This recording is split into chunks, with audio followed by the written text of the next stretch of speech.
Good evening, and welcome to the Menil collection. I'm Joseph Helfenstein, director here of the museum. And before we begin, may I ask you, as always, to turn off your cell phone if you haven't done so yet. That would be very nice. Belgian painter René Magritte has long been associated with the collection and, of course, with Dominique and John de Menil, and after them, of course, with this institution, and with reason. The number of Magrittes in the Menil collection is rivaled only by those of the Royal Museum of Fine Arts of Belgium. From the first exhibition of their Magrittes in 1964 in Little Rock, Arkansas, kind of surprising, but that was the first exhibition of Magritte, museum exhibition of Magritte in 1964. The de Menils and then their museum have remained actively involved in the presentation and understanding of his art. Most recently at Saturday's Magritte Symposium. Maybe some of you have had a chance to attend. That was actually a fascinating day full of Magritte. As the Magritte exhibition, co-organized by the Menil Collection, the Museum of Modern Art, and the Art Institute of Chicago, begins its stay here in Houston, the annual Marion Barthelme lecture enabled us to have Magritte scholar Sarah Whitfield here too. More about the lecture series in a moment. Few people have been more central to Magritte scholarship than Sarah Whitfield, who in a few moments presents the talk, Why Magritte Matters. Sarah is a London-based independent art historian, writer, and curator. She is the co-author and editor of René Magritte Newly Discovered Works, which is volume number 6, just published just 2 years ago, actually, just 2 years ago, the last volume. Curator of the 1992 Magritte exhibition, seen at the Menil, the Art Institute of Chicago, and the Metropolitan Museum of Art. She was also the author of its catalogue.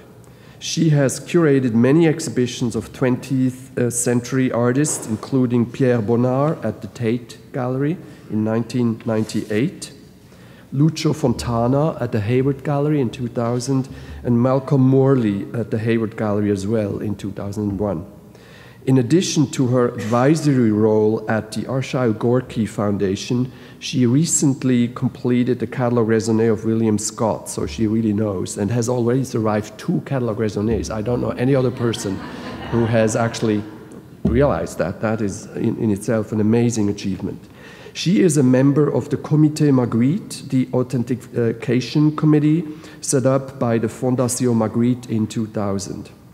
The annual Marion Barthelme lecture brings to Houston a distinguished speaker to discuss an artist in our collection. Now, in its 2nd year, the lecture honors the memory of Marion Barthelme Fort, Vice President of the Board of Trustees of the Menil Collection. Active in the artistic and literary cultures of Houston and beyond, Marion served on the boards of, among others, the Camera, Imprint, the Houston Seminar, Gulf Coast, the Chinati Foundation, and the Alley Theater. Tonight's lecture is one of a group of programs presented in conjunction with Magritte, The Mystery of the Ordinary. A poster describing all the public programs for Magritte is available as you leave the museum. If you don't have that yet, please pick it up. There are some more wonderful programs coming here soon. I would like to thank my colleagues, Carl Killian, Public Programs Director, and Tony Martinez, Public Programs Coordinator, for realizing yet another distinguished event here at the Menil. And now please join me in welcoming Sarah Whitfield.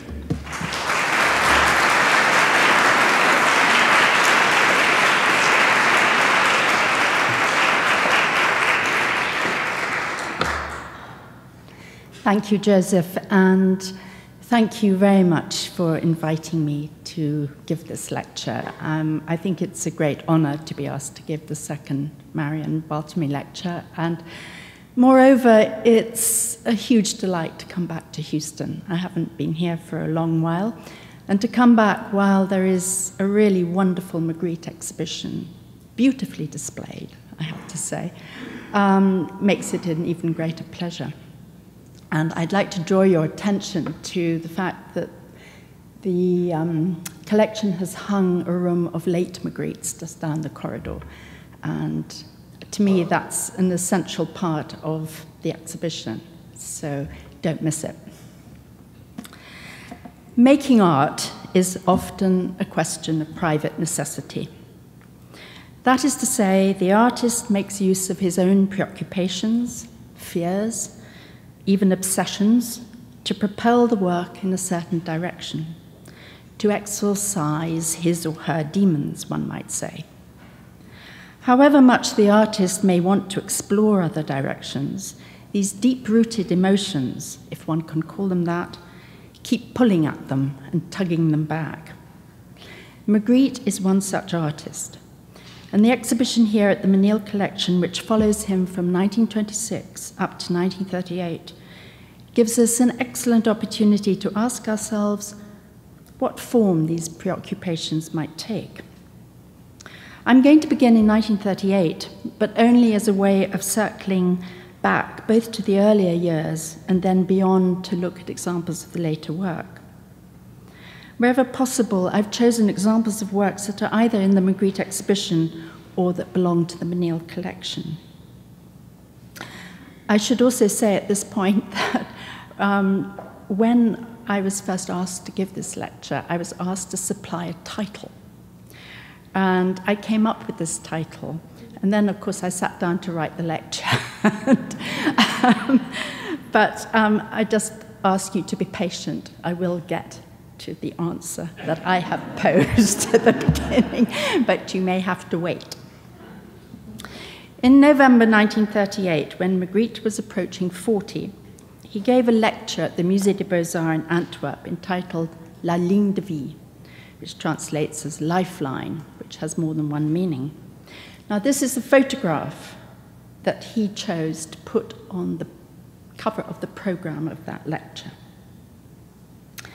The lecture was a description, or rather an explanation, of his career up to that date. As Anne Umland says in her excellent essay in the exhibition catalogue, the lecture marks the point when Magritte needed to pause and take stock. He'd been painting solidly since his student days in Brussels. He had lived and worked in Paris between 1927 and 1930, where he'd been close to the center of surrealism at a particularly lively period in the movement's history. And for the past few years, he'd taken part in every surrealist exhibition that mattered. Moreover, 1938 had been a very good year for him. It had begun with his second exhibition at the Julian Levy Gallery in New York, followed by his inclusion in the International Exhibition of Surrealism organized by André Breton and Paul Éluard at the Galerie des Beaux-Arts in Paris. In April, he was given a one-man show in London at the aptly named London Gallery, then run by his Brussels friend E.L.T. Messens, who also acted as his agent. And so, with recent exhibitions in 3 capital cities, New York, Paris, London, it could be said that Magritte was well on his way to achieving an international reputation. It was a good time to take stock. His Antwerp lecture was largely built around 2 stories that illustrate particular milestones in his career. And he opened his talk with the first one, which goes like this. As a child, I used to play with a little girl in an old provincial cemetery. We would go down into the family vaults when we would lift their heavy doors and would come up into the light again to find an artist at work on a very picturesque path where broken stone columns were scattered among dead leaves. The art of painting seemed to me vaguely magical, and the painter to be gifted with superior powers.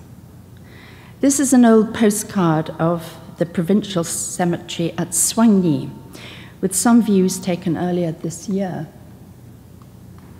So that's how it looks now. In line with Surrealist thought, this opening passage points to the significance of childhood. Childhood being seen by the Surrealists as a state of grace, not yet contaminated by social conventions. And Magritte tells that story in terms of a simple allegory. Two children emerge from the darkness of the underground vaults of a cemetery into the light of an autumn day where art is revealed to them along with the superior, even magical powers of the artist. In essence, the story is about the journey from darkness and ignorance towards light and revelation. But, and this is typical of Magritte, it is a story rooted firmly in real life, even if it is told with some poetic license, as we shall see. As a child, he had played in an old cemetery when he visited his aunts Flora and Maria and his paternal grandmother, Marie, in Soigny, which is a small town in the province of Hainaut, not far from where he lived in Châtelet. And there you see the grandmother with the two aunts outside their shop. His grandmother and her two daughters kept a shop in La Rue Henri-le-Roi, a street that runs from the vast Romanesque church, the Collégiale de Saint-Vincent, straight into the cemetery. And as you can see from photographs taken earlier this year, this part of Soigny has remained more or less unchanged. The cemetery, however, has changed, or rather it has been tidied up and many of the tombs removed. The underground vaults in the old cemetery have also disappeared. They are said to have been sealed after a small boy broke his leg climbing out of one. But an old guardian I met when I visited the cemetery in the early 1980s, and who told me the story about the boy's accident, also remembered hearing about the Magritte family. He recalled stories about an artist from Brussels who used to regularly set up his easel in the cemetery, the same painter who, we can be fairly certain, was the artist Magritte mentions in his lecture, and who can now be securely identified as Léon Huygens, who lived from 1876 to 1919. Credit for this identification must go to two Belgian scholars, Jacques Roisin, whose valuable research in Soigny unearthed many stories, many of them quite lurid, about Magritte's youth, and Laurent Buzine, who some years ago found this invitation card to an exhibition of works by Huygens entitled Old Corners of Soigny, held at the Town Hall in December 1912. The exhibition included 4 views of the old cemetery, one of which is reproduced on this invitation.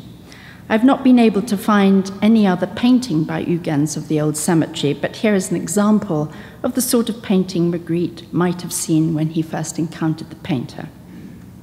It seems that Huygens, who had studied at the École des Beaux-Arts in Brussels, was resident in Soigny for about a year in 1912, when Magritte would have been in his early teens. Now, Magritte describes himself in the story as a child, and while he must have made regular visits to his father's family, this meeting with the artist in the cemetery very probably took place when he was 13 years old. Roisin was also able to identify the young girl in the story, Émilie Crox, said to be 2 years older than Magritte, and whose father looked after the cemetery. And the Crox family lived in that white house there. Magritte has carefully reshaped the story in order to emphasize the relationship of every day to the mystery of art, a relationship central to his way of working, how to paint the observable world, as the painter in the cemetery was doing, without losing sight of what Magritte called the disturbing poetic effect, which is how the act of painting appeared to the young teenager as he climbed out of the vault and came face to face with the artist at work at his easel. Now, Magritte uses the story to let his audience know that art is about revelation. But of course, it is a story that has been carefully crafted. For a start, this was not his first encounter with an artist, as we are rather led to believe. We know that Magritte was already painting by 1910, having joined a weekly art class in Châtelet. Indeed, he showed so much promise that in 1911 his proud father had put one of his paintings on public display in the hallway of the family house. But even though Magritte has artfully adjusted a few facts, the story obviously had a meaning that was extremely important to him. And as I hope to show, his memories of the old cemetery at Soigny, where he'd spent so much time playing with his friends, was to have a strong effect on his imagery in both the early and the late work. Before going further into what that imagery might be, we should look at another moment of revelation, the one that took place when Magritte was in his mid-20s. I'm referring to his first sight of de Chirico's Love Song of 1914, a discovery that took place in 1923. It was a painting he knew only from seeing a black and white reproduction, which is why I'm now showing it to you in black and white, in the Paris Review Les Feuilles Libres, a periodical well known to the surrealists. The image provoked so strong an emotional reaction that on his own admission, on being shown the reproduction, he could not hold back his tears.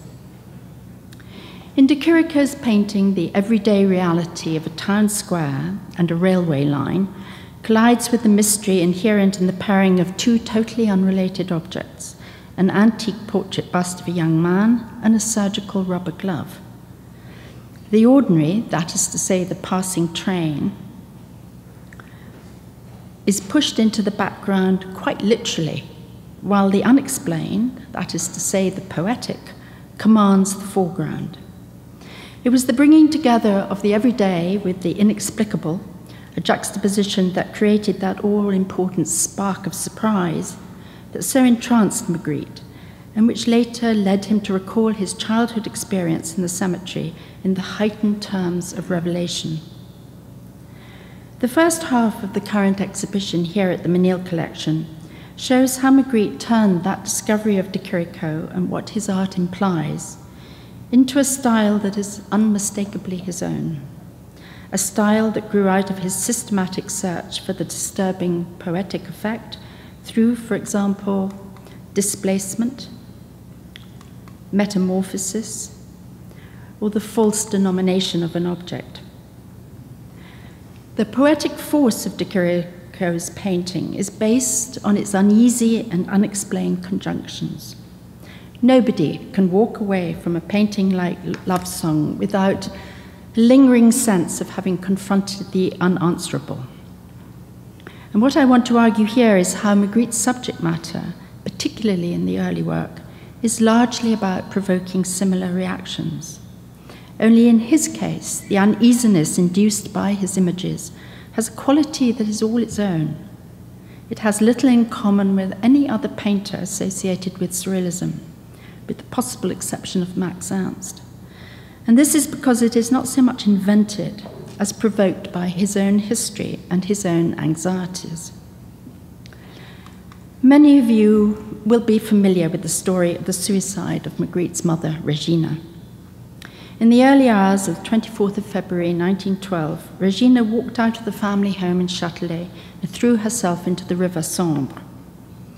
Her body was recovered 17 days later. Much has been made of this terrible event, an event, incidentally, that Magritte never spoke about to anyone, including his wife, Georgette, except once many years later to his close friend, the writer Louis Scutenaire. In Scuternaire's version of the story, when the body was recovered, it was found to be covered by her nightdress, a description that, as David Sylvester has pointed out in his monograph, could have been factual, or what the young Magritte children were told as a way of disguising the brutal reality of what 17 days of being in the water, constantly battered by heavy industrial traffic, does to a human body.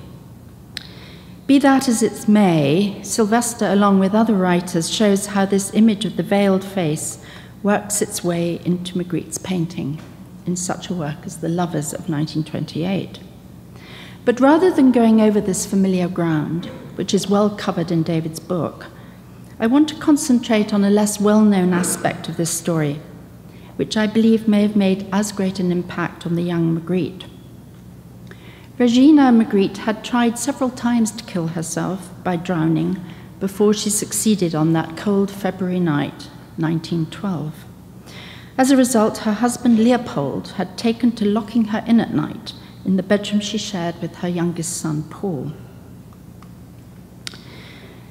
This is a painting called The Village of the Mind, and this is The Hunters at the Edge of the Night, which is in the exhibition.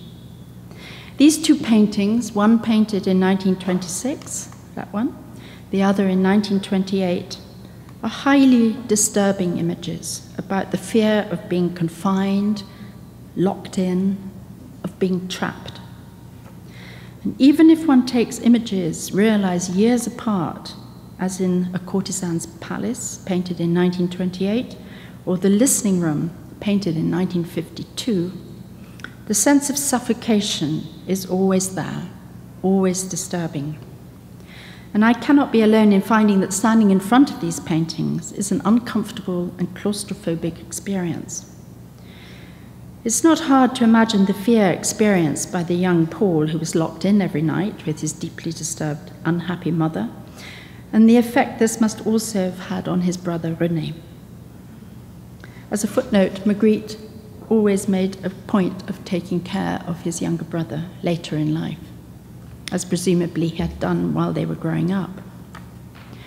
Of course, no single fear can be tied to one single experience, and it could be that the theme of confinement that runs through all Magritte's work is also linked to that childhood game of exploring the underground vaults in the cemetery at Soigny. The deliberate inducing of fear is often a part of many childhood games. And it is worth noting that according to one of the locals who had known Magritte in his childhood, he got a lot of pleasure frightening the other children as they played amongst the tombs. And it won't have escaped your attention that his encounter with the painter Léon Huygens in the cemetery seems to have taken place the year his mother killed herself. That is to say, in 1912. The year Huygens is said to have been resident in Soigny. Related to this preoccupation with the terror of confined spaces and Magritte's early fascination with the cemetery, it is striking how frequently he makes use of the funerary image. I will give you some examples.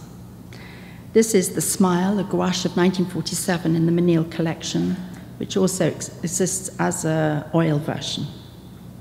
And it shows a gravestone engraved with a commemorative date, not from the past, as you might expect, but looking forward either to an impossibly far-off future or an impossibly far-off past. Take your pick. The fluted column visible to the left is a very common type of column used in monumental sculpture, an example of which can be seen to this day at Soigny. And another example is the Hila, the shape of which can be compared to a sort of funerary urn, an example of which is also found at Soigny. Then there is the use of Napoleon's death mask, The Future of Statues, 1937, as well as the plaster cast he used for a painted object, Memory, of 1960. So as you can see from these few examples, death and the commemoration of death becomes quite a persistent theme. Then if we further pursue the theme of confinement, there is Magritte's love of the stories of Edgar Allan Poe, his preferred bedside reading, the novels of Jules Verne and Lewis Carroll, writers who all treat the theme of physical restriction in ways that are more or less disturbing, and in some instances downright terrifying. As David Sylvester pointed out in his 1992 monograph, the magnified objects in personal values call our own scale into question as they do in Lewis Carroll's Alice in Wonderland. The room in personal values, as Sylvester pointed out, is full of sky. But as the clouds are so large and so intrusive, the sky works oppressively by increasing the sense of being hemmed in. The sense of suffocation is, as Sylvester says, cumulative. The stories of Lewis Carroll may be more familiar, perhaps, than the novels of Jules Verne, so I will elaborate a little on the connection with Jules Verne. Back in 1992, at the time of the large exhibition of Magritte in London that Joseph mentioned, the selection included several of his petrification or stone paintings of the 1950s. This is the Haunted Castle of 1950. And in the catalogue to that exhibition, I likened Magritte's treatment of the petrification theme to the 19th century engravings of rock-filled landscapes, which illustrated some of the Jules Verne novels Magritte liked so much. I quoted from Verne's celebrated story, A Journey to the Center of the Earth, in which he describes the rock formations jutting into a vast underground ocean. The passage reads as follows: "Some of them, the rocks, crossing the beach with their sharp spurs, formed capes and promontories which had been eaten away by the teeth of the surf. Farther on, their massive outline could be seen clearly defined against the misty backcloth of the horizon. It was a real sea with the capricious contour of earthly shores, but utterly deserted and horribly wild in appearance." And remember that all this is going on underground. You can see from these illustrations to the Jules Verne stories how the overall greyness of the engravings adds to the sense of the deserted, dead underground world described by the author. In Magritte's petrification paintings of the early 1950s, such as Memory of a Journey or The Song of the Violet, which is this painting, and The Haunted Castle we've just seen, he uses that overall greyness to convey a stifling and terrifying sense of a world turned to stone. It is not difficult to see how this image of a dead world grows out of a work such as the 1926 painting Village of the Mind. And as the title of that earlier painting tells us, that sense of being trapped, of being physically confined, can be a mental as well as a physical condition. Magritte's mother, after all, was evidently trapped in her undiagnosed neurosis, just as she and the young Paul Magritte were trapped in their bedroom at night. One of the most interesting observations following the 1992 exhibition was made by the art critic Richard Dormant, who hazarded a guess that Magritte suffered from depression. I'm not going to venture any further with this idea because it's too speculative. But as you look at his work, you may be struck by its obsessive nature, by a certain bleakness, and by the recurrence of the funerary motif and heavy slabs of stone. Even in those works which on the face of it have a brighter, more cheerful aspect, such as the painting of 1937, The Threshold of Freedom, On the Threshold of Freedom, the sense of confinement is still present. Here the cannon is aimed at the panel of sky, the only part of the enclosed space to offer any hope of escape. And it is worth noting the tone of violence Magritte introduces, that it will take a barrage from a cannon to escape this closely confined world. But if the sky is nothing more than a painted illusion, and there is nothing to convince us that it is real sky, then the possibility of escape is both offered and denied. In the Palace of Curtains, Magritte places two irregularly wooden-framed panels against the base of a panelled wall. The sky is again offered as a means of escape, but at the same time boxed in by shapes that carry the suggestion of a wooden coffin. Magritte intended his paintings to disturb, to cause discomfort. His friend Louis Scutenaire recognized this when he likened the experience of looking at a painting by Magritte to the experience of having mild physical discomfort. Of course, this is not true of all Magritte's paintings, many of which are far more light-hearted than the ones I'm showing you. But the desire to disconcert, to jolt the spectator out of a state of comfortable complacency, which was one of the principal aims of surrealism, after all, is never entirely absent. Another Brussels friend who knew Magritte extremely well at this period, Camille Goumons, said of the painter that he was, and I quote, perpetually tormented by anxiety, which quite easily turns into anguish. He is forever asking questions, and his mind is never at rest. Magritte, he says, was always uneasy, always anxious, a remark actually corroborated by observations made by other friends. In the works we've been looking at so far, you will probably have noticed another overarching theme. I would call it an obsession. And it has, I believe, an important bearing on Magritte's work as a whole. And that is the theme of something hidden. Theatre is a classic way of hiding reality behind the artificial. As a child, Magritte is said to have liked playing with toy theatres that he made himself out of old boxes and cartons. This childhood game of making up stories and scenarios and then constructing a stage setting to put them in is surely the experience that underpins the dramatic artificiality of a painting such as The Difficult Crossing on the screen, painting of 1926. Stage flats are placed either side of the interior. The end wall is a painted backdrop depicting a shipwreck, while a raised curtain in the foreground is another reference to the stage. And in the room itself, a silent drama is being acted out.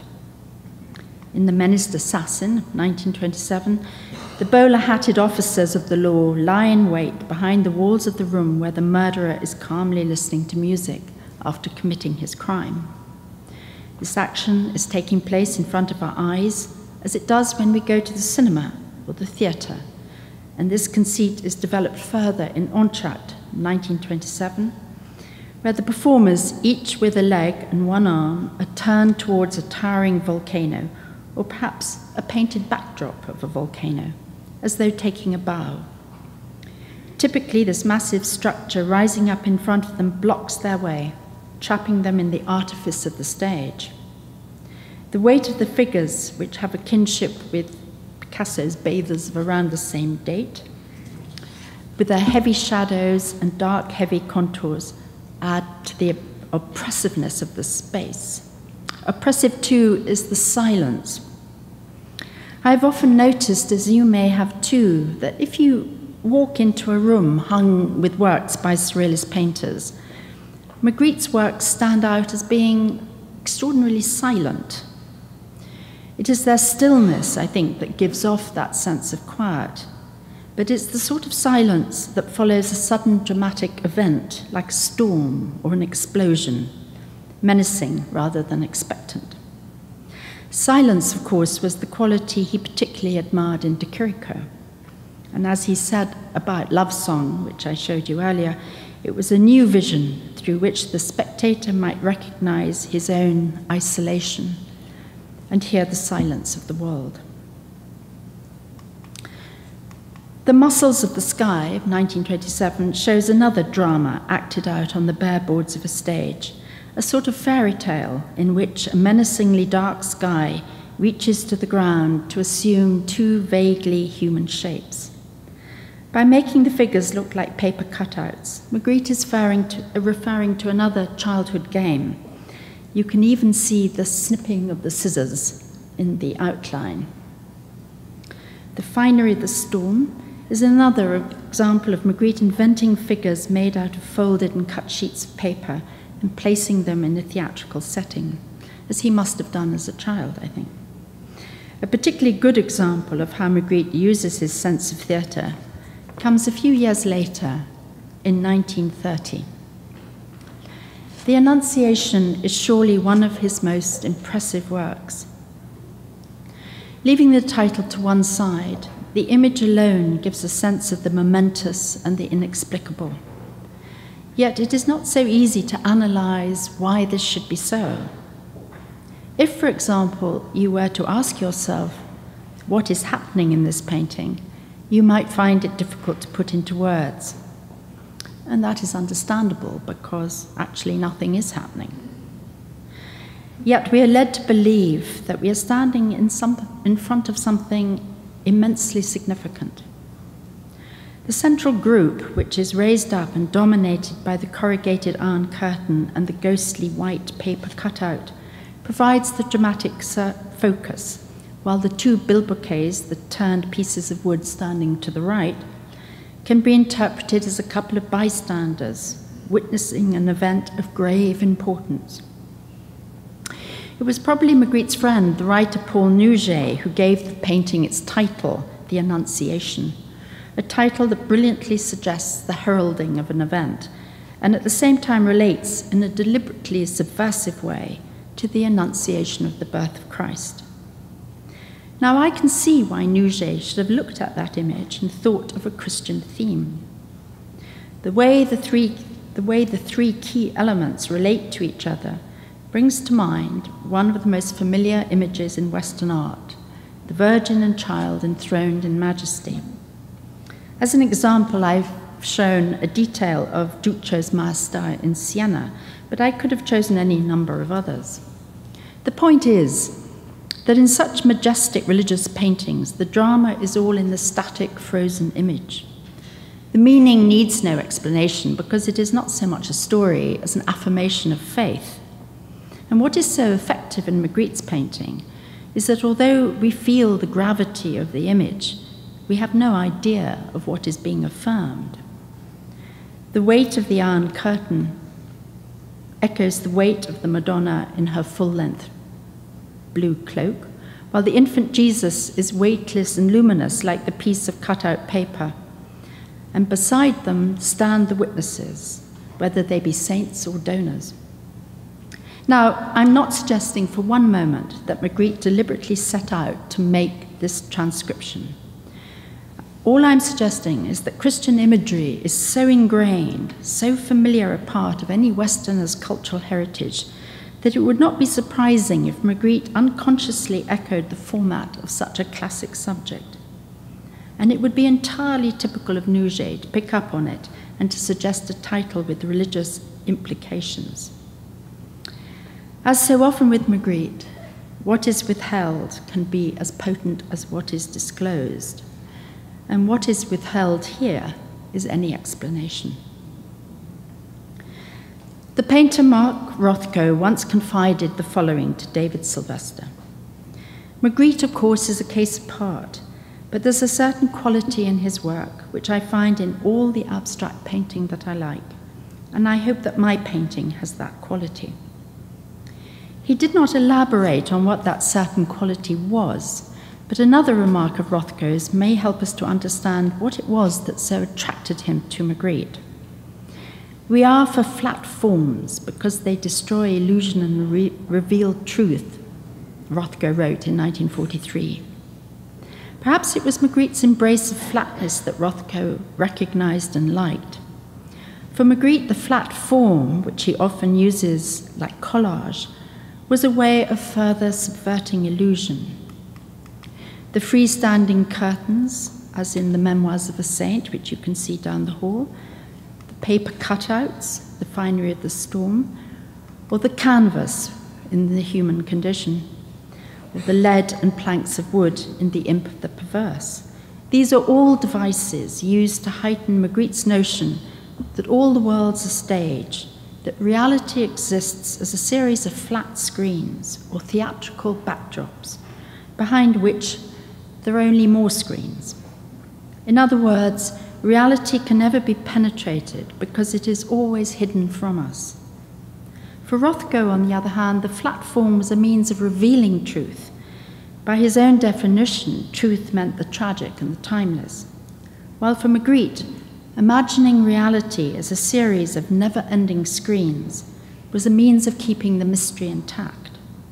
Sometimes, however, he allows a glimpse of the ultimate terror, which is that what lies behind the appearance of reality, behind all those screens, is nothing, just emptiness, a dark void, the unknown. Magritte once said that if he had not been a painter, he could easily have devoted himself to mathematics. And what does a mathematician do? According to one definition, he seeks out patterns and uses them to formulate new conjectures. And this systematic way of working was exactly what Magritte, who was nothing if not systematic in life as well as his art, began to do a few years after he finished the Annunciation. And this is where we turn to the second story from his lecture Lifeline. A story more of an anecdote, perhaps, which describes an all-important shift in his way of finding images. Magritte describes how one night he awoke in a room where a bird was asleep in its cage. and I quote, "A splendid misapprehension made me see the cage with the bird gone and replaced by an egg. I had grasped a new and astonishing poetic secret, because the shock I experienced was caused precisely by the affinity between the two objects, the cage and the egg, whereas previously I had provoked the shock by bringing together two totally unrelated objects." Again, the story is presented as an episode from life. What Magritte was trying to do with this new method of relating one object to another was to pinpoint the mysterious way in which objects are connected, to seek out what he called their elective affinities, the title of the painting on the screen, and also the title of Goethe's novel of that name, which gave Magritte the title. The reason Goethe chose the title Elective Affinities was to illustrate his belief that human understanding lies in recognizing the connections that attach one thing to another, like links in a chain. And some of you who were at the study day on Saturday will remember seeing a painting called The Endless Chain, which is, of course, a reference to Goethe's idea of everything being linked in a chain. Henceforth, from 1932, the year Magritte divulged his new method to André Breton by sending him drawings of the egg in the cage together with drawings of the door with the gaping hole at its center, he was to depend upon an investigative process rather than the more intuitive process of the earlier work. Moreover, the objects he would paint would be based now more on everyday objects and less on the imagination. That is to say, the concept of the invented shape, so crucial to the mysterious content of the early surrealist works, such as the Imp of the Perverse or indeed the Annunciation, that would from now on all but disappear.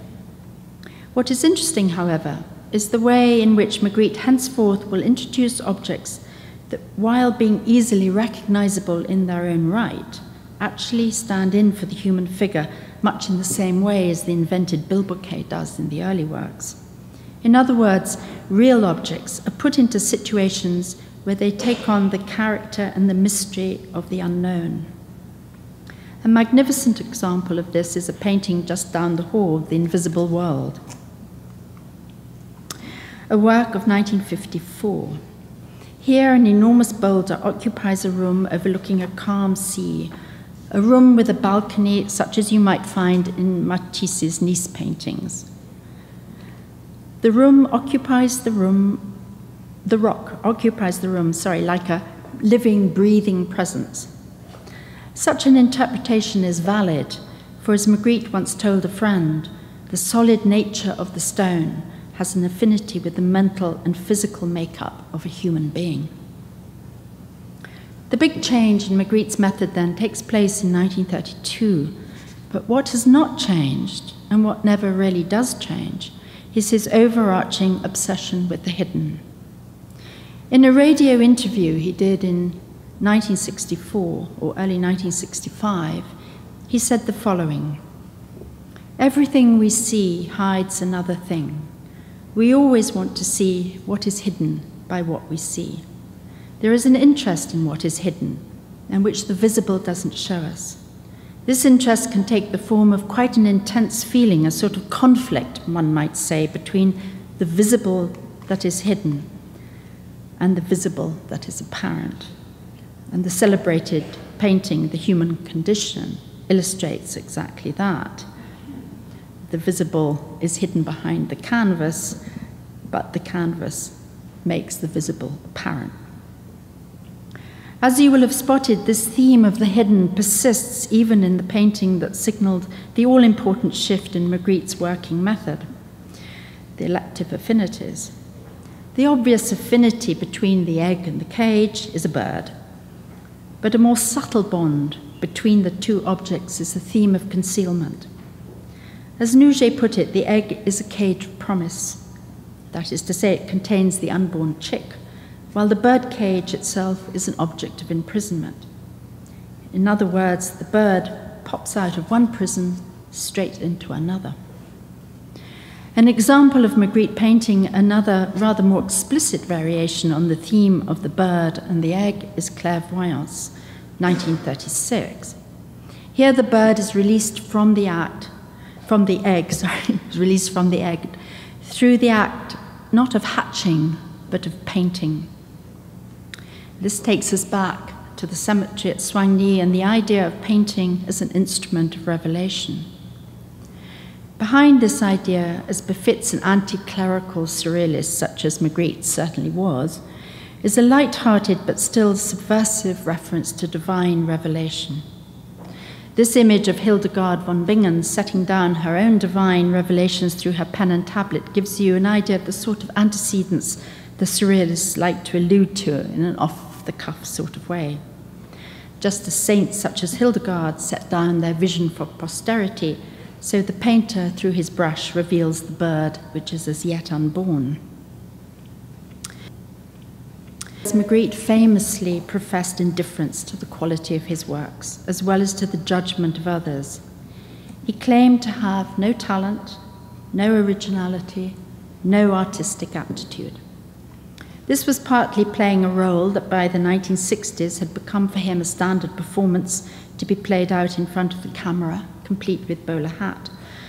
But of course, roles are often just disguises, a convenient piece of theatre to hide behind. Hiding being not just the key to one of the chief characteristics of Magritte's work, as we have seen, but one of the main characteristics of surrealism in Belgium.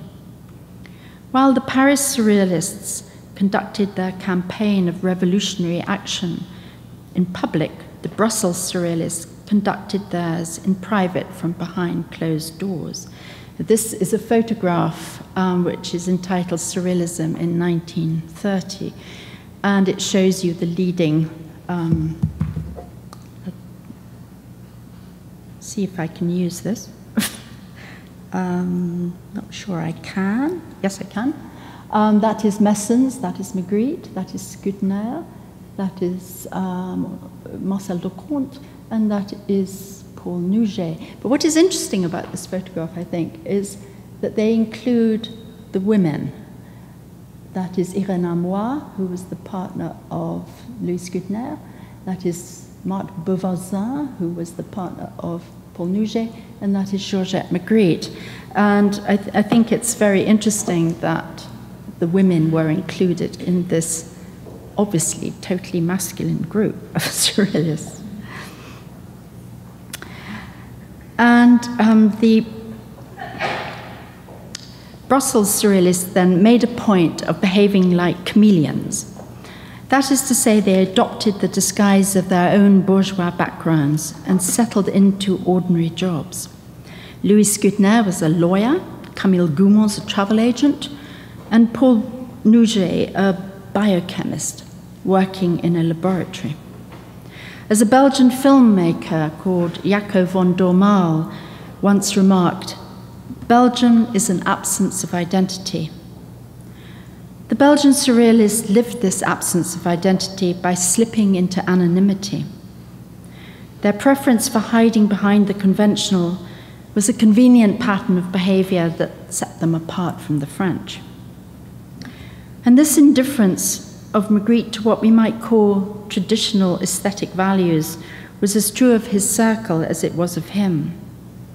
When I first started working on Magritte, I witnessed many times the genuine bafflement on the part of those of Magritte's friends still living in the 1980s, writers such as Louis Scudner, Marcel Marianne, and André Bosmans, as to why David Sylvester and myself spent so much time looking at the original works, and what was even more inexplicable to them, going back to look again at the same works. They firmly believed that even though many of them lived with Magritte's paintings on their walls, they would have been equally content, so they claimed, to have lived with reproductions. And I remember Louis Scudner saying as much. As is well known, Magritte took great care not to behave like an artist. He dressed in a suit, as everybody did in those days who was not a manual worker, and he chose not to have a studio. He worked in a corner of his living room and used his easel as a writer uses his desk. He would have approved when his friend Irène Armoir, married to Louis Scudener, and herself a journalist, likened Magritte to a good newspaper reporter. There is also another aspect to Magritte's disregard for the traditional values of art. There are few references in Magritte's work to other painters or paintings.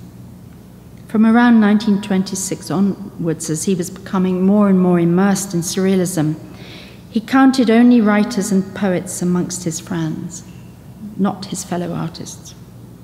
The British art critic Kenneth Clark once described a great painting as one that was, in his words, many masterpieces deep, an observation that is as true of Andy Warhol as it is of Picasso or, say, Francis Bacon. And by deep, Clark meant that in any great work of art, one can often find memories of another work of art buried within it as a sort of talisman, a secret source that is hidden from the viewer. I mean, any of you who know Jasper Johns painters will know that his work is full of these secret sources. Finding visual sources, of course, is a game art historians love to play. But this is not a game you can play with Magritte unless he happens to be in charge, as in the series he entitled Perspectives, which of course means looking back as well as looking forward. So I'm going to show you this is Perspective, which of course is based on the Manet painting, The Balcony. And this is David's Madame Récamier, which Magritte turns into a coffin, and then turned into an even more solid coffin. So Magritte sets out to subvert the uniqueness of the masterpiece by killing it off. By replacing the living figures with similarly shaped coffins, he is effectively burying them, as well as burying the celebrity status of a famous painting. It is done with a certain amount of humor, that is true.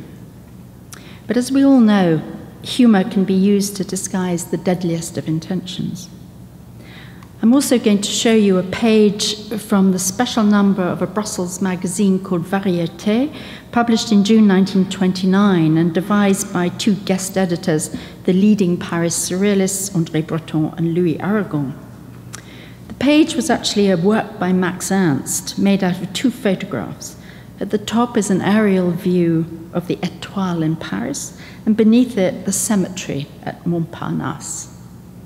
The inference of this juxtaposition is that a whole city, Paris no less, has been entombed. Magritte would have had a copy of this issue, as he had been invited to respond to an all-important surrealist questionnaire on the subject of collective political action, the report of which was published in this issue of Variété. And I've often wondered if he was so struck by this juxtaposition of the living with the dead when he began his Perspective series. There is one instance, the only one I'm aware of Magritte making a work inspired directly by seeing the work itself in situ rather than in a reproduction, and that is Leonardo's Last Supper when he visited Milan. And you could say that in Magritte's hands, Leonardo's Last Supper has suffered in this painting the same fate as Manet's Balcony or David's Madame Récamier. That is to say, it has been interred, in this case buried in the very wall it was painted on. Even in an age when art has gone well beyond the boundaries of the old skills of painting and drawing and sculpture, an artist such as Magritte, who embraces all the traditional means of painting, yet claims to have no respect for the aesthetics of painting, it is still a strange phenomenon, as there are no shortage of other examples coming after Magritte, Andy Warhol, for example, or better still, Jeff Koons, an artist who, incidentally, has always professed a huge admiration for Magritte and who owns several of his paintings, one of which is Premeditation, a painting of the Renoir period of 1943. And I just can't resist doing a comparison with one of Jeff Koons' own works. Comes in tulips in two forms. But I think what he loves about Magritte, the Renoir period, is that exuberance. And interestingly, he admires Magritte's from very different periods. Two of the works that Koons has gone on record as liking, particularly are Discovery, which is in this exhibition, and The Tomb of the Wrestlers, a work I witnessed him discussing with David Sylvester when we visited Jeff Koons' studio at the time when Koons was working on his own Celebration series. Warhol and Koons both demonstrate the extent of Magritte's influence as the pioneer of what I would call a highly ordered and systematic way of painting. A deliberate challenge, one could say, to the gestural techniques pioneered by the abstract expressionists Jackson Pollock, for instance, or de Kooning, the sort of painting that both Warhol and Koons grew up with and turned away from. With Magritte, there is no triumphant waving of the brush at the conclusion of a successful stroke, a description of the way the painter Lucien Freud behaved in front of his easel, and which could apply to many an artist whose work depends on exploiting the sheer physicality of paint. On the contrary, I always try to make sure the actual painting isn't noticed, Magritte once said, that it is as little visible as possible. I work rather like the sort of writer who tries to find the simplest tone, who eschews all stylistic effects, so that the only thing the reader is able to see in his work is the idea he was trying to express. So the act of painting is hidden. So there we have it. Not only is the hidden, one could equally say concealed or buried, one of Magritte's most persistent themes, but the act of hiding extends even to the act of painting itself. Each of the images I've shown you implicitly requires your attention. By that I mean that in many of his works, Magritte presents the action, or as often is the case, the lack of action, full frontally, as though you are part of an audience watching a film or a play.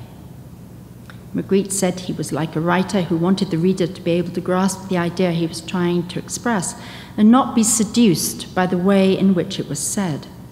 In other words, these are paintings that expect you to pay attention rather than be seduced or beguiled. Recently, at one of our biannual Magritte Authentication Committee meetings, we were presented with a drawing which came to us accompanied by a letter from Magritte. The letter is dated December 1959 and was written in reply to a young woman who had recently asked him for a painting.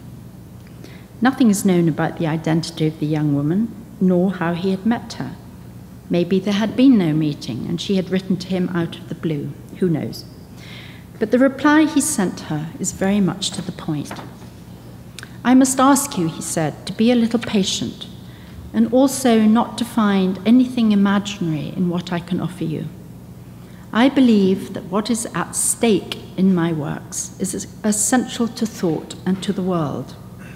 If it were otherwise, I would rather paint decorative screens, since the sort of painting called imaginary does not seem to me worth looking at. And so, at last, we come to the title of my lecture, Why Magritte Matters. When Magritte writes, I believe that what is at stake in my works is essential to thought and to the world, I will concede that his tone may be slightly mocking, slightly exaggerated, but this has to be understood in the context of surrealism.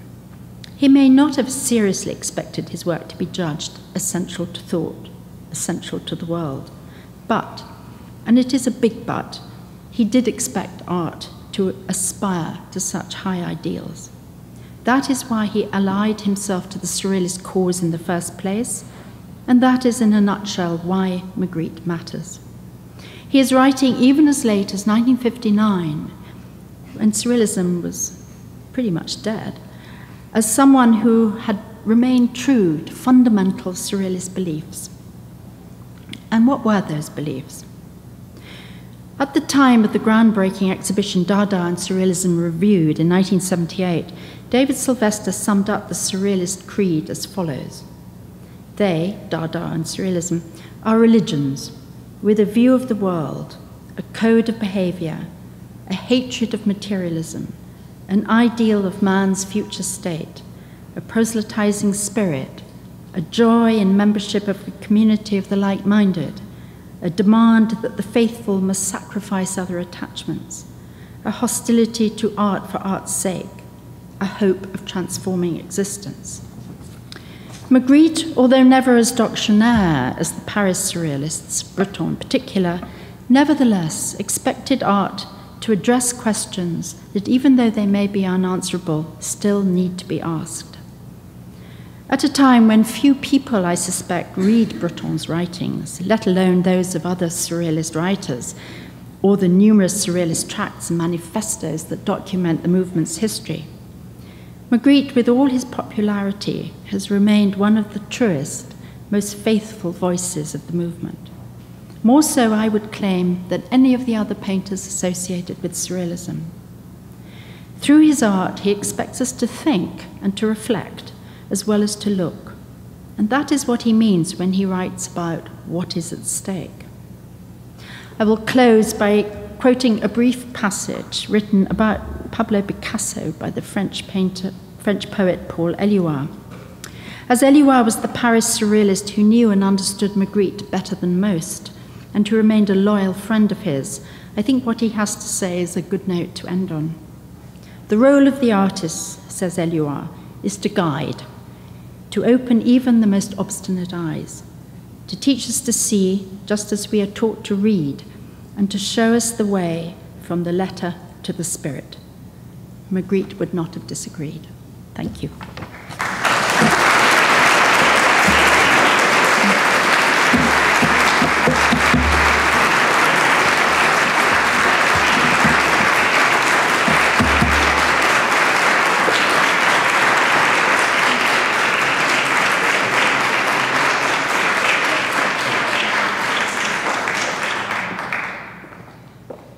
So Joseph has just asked me to say if anybody wants to ask any questions, please feel they would be very welcome. Will your presentation be published? I don't think that's, I don't know is the answer to that. Not that I know of. Yes.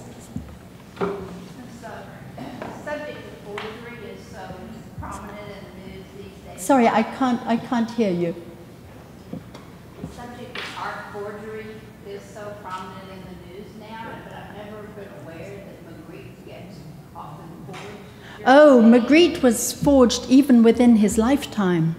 Oh, really? Yes. Lots to do. Yes. No, there are a lot, and it's a very interesting question because he is, I think, thought to be very easy to forge. And this is a subject that I've discussed with Brad Epley and other of his colleagues in conservation, because actually Magritte is such a very precise and beautiful painter. But in reproduction, he looks very easy to fake. And I think a lot of forgers are misled by the reproductions. And so, well, I hope they're easy to spot. You never know the ones that got away. But yes, there are a lot of fakes out there. Oh, sorry. Hello. Yes. Would you comment on Magritte's sense of humor and irony? Well, there's a lot of sense of humor, obviously.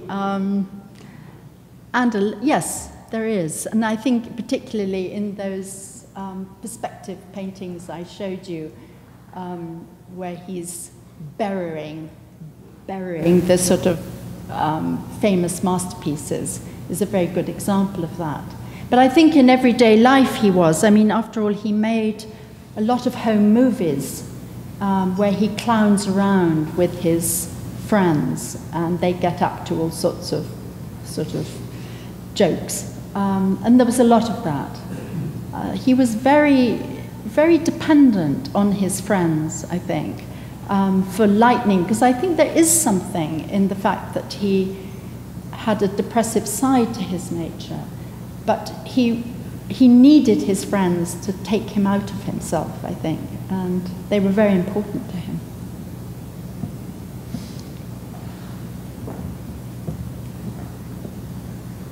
Yes?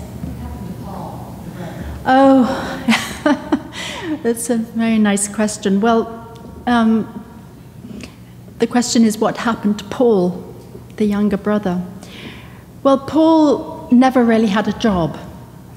He was an accomplished pianist, and the only jobs he ever had were occasionally playing in bars. But what was interesting was that we had been working on Magritte for a very long time before Georgette Magritte told us that when they went to Paris in 1927, they took Paul with them. And I had no idea about that. And so he virtually lived with them, certainly during the Paris period, and played in bars. And I remember, I didn't know Paul, but I did know Betty Magritte, who was married to Paul. And I remember her saying to me once that nobody ever said what a good person Magritte was. And obviously what she meant was he had been so good to his brother and just looked after him. Because he obviously, their childhood had been quite shadowed. Yes? No, I don't think he did.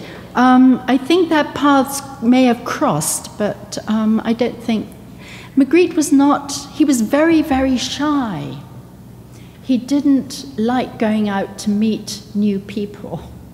And I think this is one of the things that slightly got in the way of the Edward James commission when he went to London. I think Edward James wasn't prepared to have such a shy person around. And there's a famous story of when he went to Paris and had been instructed by his wife to make sure that he had a good long chat with his dealer, Alexander Jolas. Magritte just couldn't face it and just waved to Jolas and took the train straight back to Brussels.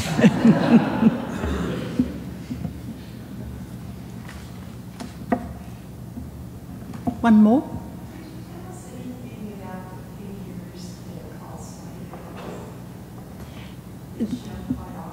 Yes, that bell-like form. Those are, as Magritte said himself, they are taken from the bells that were hung around horses' necks, so that you knew where the horses or the cows were. They were animal sort of, so people could keep track of where they were. So that's what they are, and they were called grelots. But what he likes, I mean, that's not the reason that he chose them. The reason, I think, that he liked that object is that it is a standardized object. And he loves these standard, he loves the spherical form, as you probably have noticed. And that is something that is very easily introduced into all sorts of compositions.